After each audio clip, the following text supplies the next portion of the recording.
Hello friends, welcome to my channel. I am Anubhav और आज हम बात करेंगे कि निफ्टी में एक करेक्शन चल रहा है या क्रैश होने वाला है। तो उसके ऊपर हम आज थोड़ा सा एक ब्रीफ डिस्कशन करेंगे, ज़्यादा लंबी वीडियो नहीं बनाऊंगा मैं। सो निफ्टी में अभी हम काफ़ी देख रहे हैं कि काफ़ी न्यूज़ आ गई है कि यार ये हो जाएगा, वो हो जाएगा, वॉर हो जाएगी। सो उसके लिए हम कुछ चार्ट्स मैं आपको दिखाऊंगा, निफ्टी का ही मेनली आपको मैं चार्ट दिखाऊंगा। सो मुझे क्या लेवल दिख रहे हैं अभी और क्या कुछ ऐसा क्रैश का दिख रहा है, तो वो भी आपको मैं बताऊंगा। और क्या मुझे करेक्शन दिख रहा है, तो वो भी आपको मैं एक अपना जो भी मैं मेरा प्रोसेस है मैं उसको आपको थोड़ा शेयर करूंगा, राइट। सो डायरेक्टली मैं आपको अपने स्क्रीन पे लेके चलता हूँ।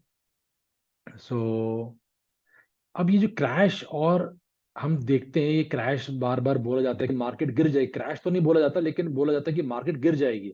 अब मार्केट गिर जाएगी बहुत एक जेनेरिक वर्ड है कि यार गिर जाएगी मतलब क्या है, कि कहाँ तक गिर जाएगी, कैसे गिर जाएगी। रीजंस तो बता दिए आपको कि भाई वॉर हो गई, ये हो गया, क्रूड ऑयल का प्राइस बढ़ जाएगा और लॉजिस्टिक्स खराब हो जाएंगे, तो सप्लाई चेन टूट जाएंगी दोबारा।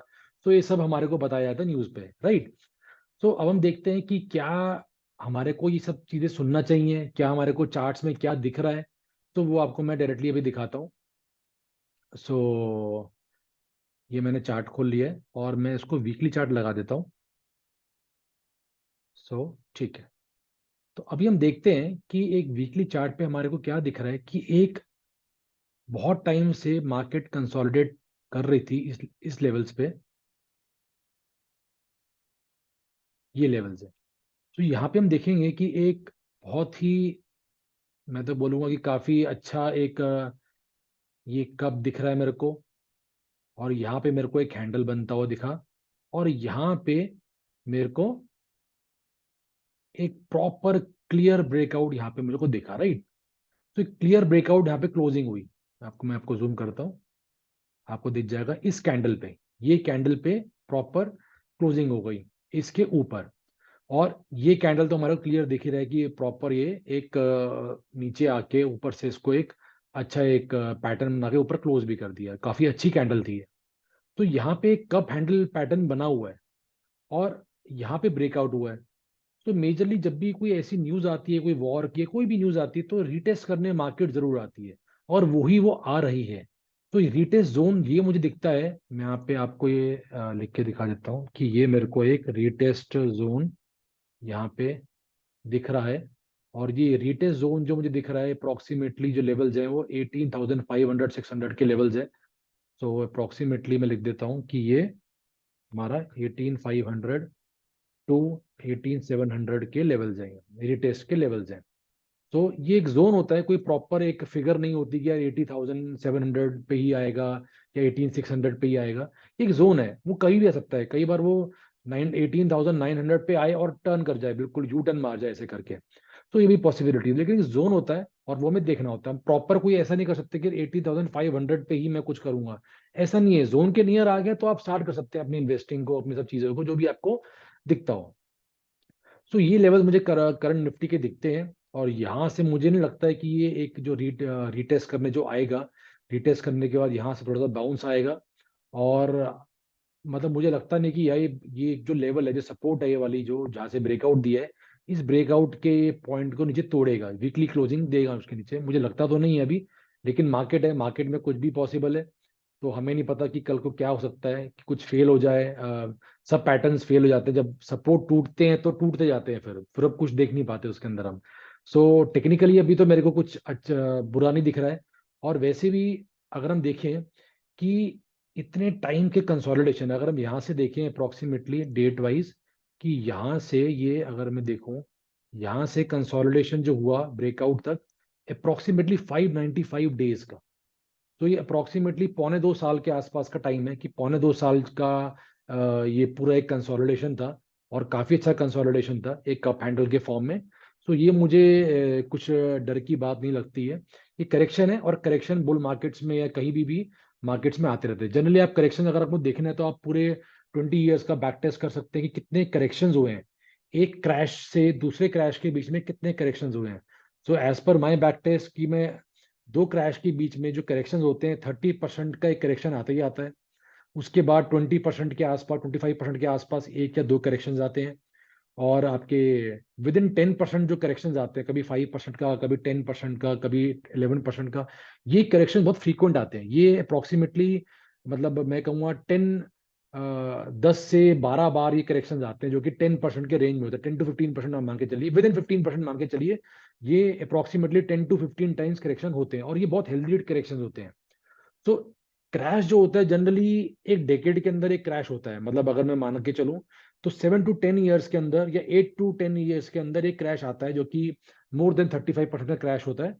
और एक क्रैश से दूसरे क्रैश के बीच में 30% का करेक्शन एक बार तो आता ही आता है। तो उसके लिए हमें रेडी होना चाहिए। तो बिकॉज मार्केट है, मार्केट में 30% करेक्शन आएगा, तो as per the back test, अगर आप बैक टेस्ट करेंगे ईयर 2000 से 2023 तक, 23 ईयर्स की हिस्ट्री निकालेंगे, सो अगर 30% का करेक्शन जो आया है वो अप्रोक्सीमेटली 1 साल से 1.5 साल तक वो करेक्शन हुआ है। उसके बाद वहां से जो मार्केट रिकवर करी है वो अप्रोक्सीमेटली 1.5 साल में, 1 साल से 1.5 साल में रिकवर कर गई है। तो तभी हम बोलते हैं कि इन्वेस्टिंग के अंदर हमेशा हमारे को जो टाइम होराइजन है वो 3 to 5 ईयर्स का लेके चलना चाहिए। बिकॉज 30% करेक्शन अगर हो गई और हमारे जो स्टॉक्स हैं, जो हमारे इन्वेस्टमेंट्स हमने जो करी हैं, वो करेक्शन, वो ऑब्वियस सी बात है, करेक्शन होगा उसके अंदर भी। बिकॉज पैनिक हुआ, कुछ ना कुछ, कोई बैड न्यूज होगी उस टाइम पे, कुछ ना कुछ। सो हमें वहीं पे ये देखना है कि हमारे को 3 साल तक हमारे को वो, मतलब इमिडिएटली हमारे को उस पैसे की रिक्वायरमेंट ना हो, हम वही पैसा लगाएं जो हमारे को 3 to 5 ईयर्स के लिए हम इन्वेस्ट रख सके मार्केट के अंदर। तो यही मेरे लेवल्स हैं, और मुझे लगता नहीं है कि ये सपोर्ट लेवल टूटना चाहिए, रिटेस्ट जोन टूटना चाहिए। और मार्केट है, कुछ भी टूट सकता है, बिकॉज कोई रिकमेंडेशन नहीं है यहाँ पे मेरी बाय सेल या होल्ड की। आप सोचे कि 80,500 पे मैं बाय कर लूंगा, ये कुछ नहीं पॉसिबल होता। ये आप सिर्फ एक एक अनुमान लगाते हैं, एक प्रोबेबिलिटी होती है ये सब चीज़ों की, राइट।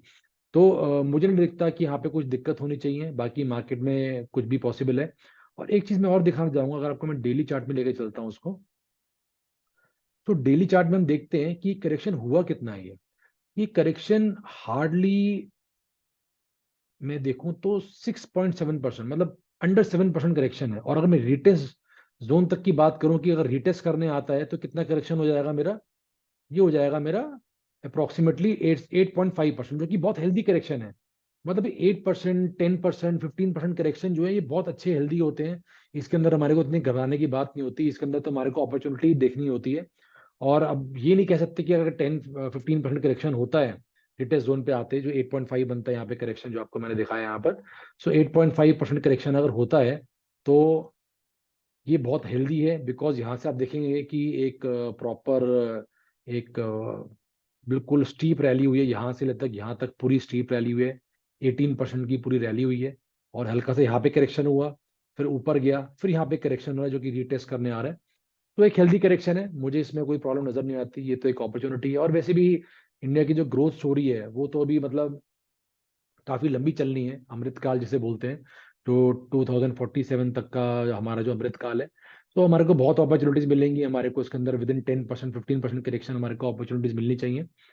सो ये मेरे लेवल्स हैं। मुझे कुछ रिटेल जोन के आसपास आता दिखता है, जो कि बहुत हेल्दी है। और मैं तो मेरा बायसनेस रहता है कि ये भारत की ग्रोथ स्टोरी पे। सो मेरा बायसनेस है, और आप अपने हिसाब से अपने टेक्निकल चार्ट्स को देख के, अपने फंडामेंटल वैल्यूएशंस को देख के आप अपना कॉल लीजिए। और बस मुझे आज ये दिखाना था, यही शेयर करना था आपसे। सो नेक्स्ट वीडियो में मिलेंगे, जिसके अंदर मैं आपको निफ्टी की करेक्शंस की, जो मैंने बात करी है आपको, कि एक क्रैश से दूसरे क्रैश के अंदर निफ्टी में कितने करेक्शंस होते हैं, तो वो आपको मैं ज़रूर शेयर करूंगा। तो आज के लिए इतना ही। तो बाकी नेक्स्ट वीडियो में हम मिलते हैं। तो थैंक यू।